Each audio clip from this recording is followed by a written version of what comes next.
Welcome to another episode of Remember the Great Sports. Today we are going to cover the Los Angeles all-time Clippers, that'd be the San Diego Clippers, and also the Buffalo Braves. So starting at center, this is the stock roster on the game. You have Bob McAdoo, Chris Paul at point guard, Blake Griffin at power forward, World B. Free, DeAndre Jordan at another center, Ron Harper, Corey Maggette, Danny Manning, Bill Walton, Eric Gordon, J.J. Redick, Eric Bledsoe, Quentin Richardson, Jamal Crawford, and Darius Miles.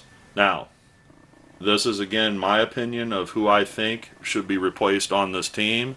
So with that being said, I release Darius Miles, I release Quentin Richardson, and I also release Eric Bledsoe and Eric Gordon. If you just stay with me, I will give you those roster additions and the subtractions that I just mentioned.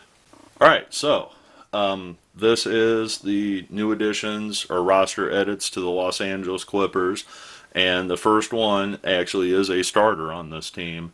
You have Chris Paul at point guard, but your starter at shooting guard is Randy Smith from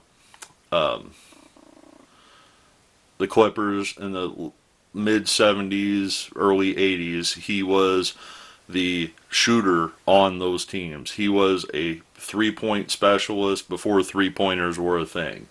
So I felt that he far surpasses Eric Gordon, Quentin Richardson, or Darius Miles on this list, as he is one of the best players ever in the history of the San Diego Clippers. If you are interested in learning more about him, I'll put a link down at the bottom and you can learn about Randy Smith a little bit, because he's a great ball player. Honestly, I think he probably should be a Hall of Famer. Danny Manning at your starting small forward, Blake Griffin at your starting power forward. At the man in the middle, I would put Bob McAdoo at your starting center position. DeAndre Jordan still remains on the team, but I feel DeAndre Jordan is more of a rebounding specialist type, dunk type player, where Bob McAdoo was a shooter. He was one of the first big men that could really light you up from 15 to 20 feet. I mean, we're talking like how Ewing, Elijah Wan Robinson, the shooting touch. Bob McAdoo was one of the best shooters ever to play at the big man position. So I feel that he gets the nod over Jordan for that reason. Now your bench would consist of Ron Harper, who was a great player for the Clippers for the time that he was there. He, averaged quite a few points for the Clippers. Obviously, we talked about him on the Cavs video, but I had to cut him from there. World B. Free, who goes back to the San Diego days, who also played for the Cavs. But if you look at these 2 years that he played there, he averaged 30 points a game. I mean, how crazy is that? In 1979-80.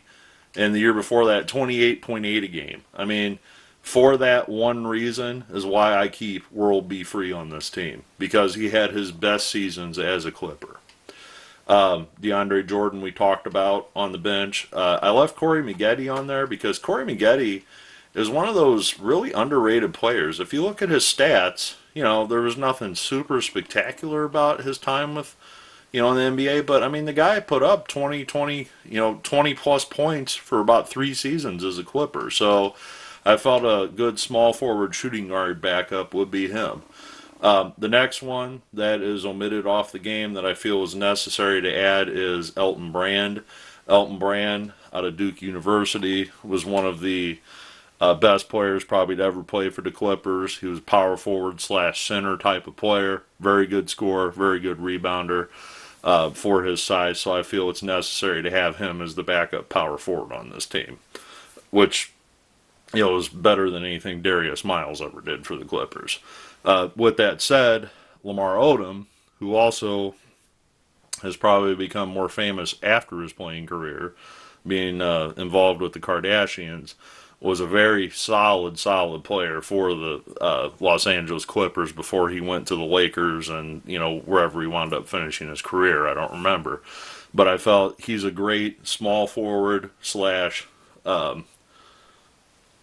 I guess power forward kind of point forward would be the best way I could describe him, because he was a very good ball handler, also could knock down a three, very good scorer.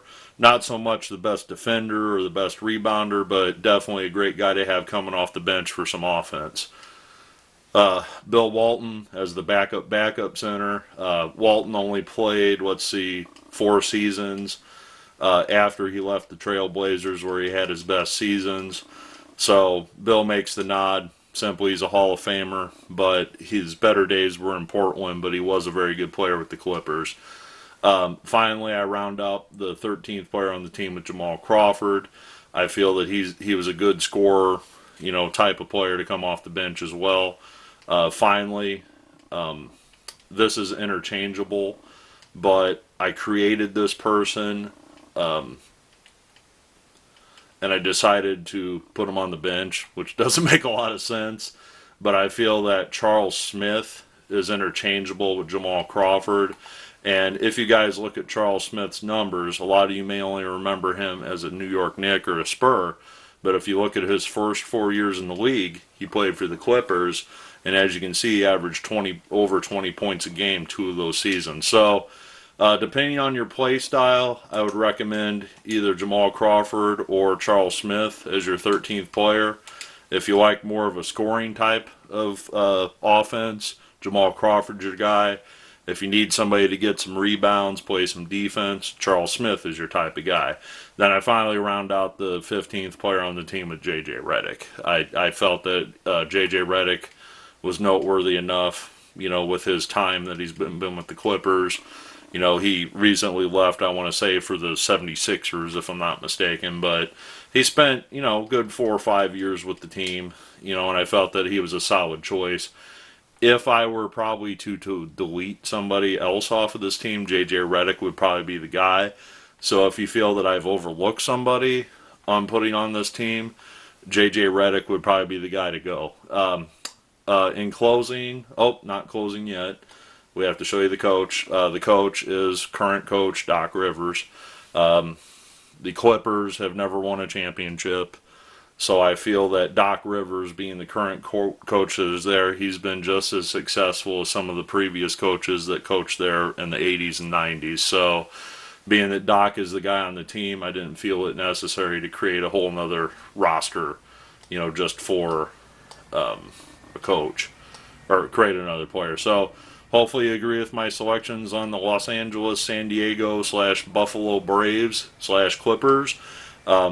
If there's anybody I'm overlooking, definitely comment below, and we can always think about making some changes. Stay tuned for another episode. Look forward to your comments below, and keep on playing NBA 2K18. We're right around the corner to getting the new one out.